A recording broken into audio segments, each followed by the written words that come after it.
How is God calling us to be a Christ-centered church that's humble, healing, merciful?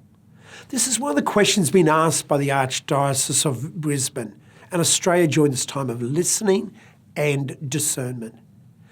And through this process of listening and discernment, we continue our journey towards the Plenary Council in 2020.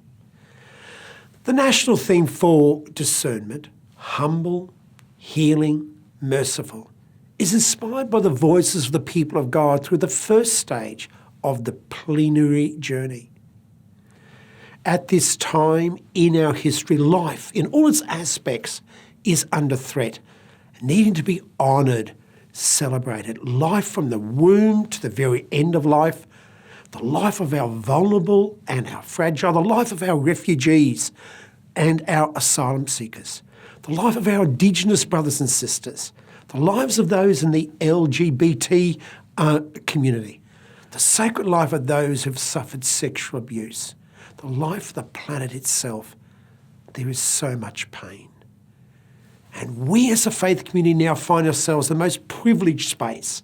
Our journey of the last 20 years as we've faced our own particular fragility, especially through the trauma of the sexual abuse crisis, has led us to a sacred place of humility, of deep listening, and of creating spaces to listen deeply to the Spirit call at this time and in this particular place.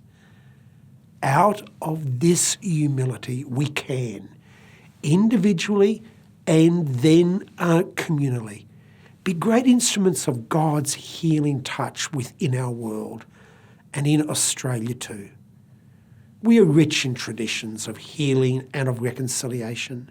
The litany of our saints is full of those whose hearts knew great, great compassion and thus were true instruments of God's healing.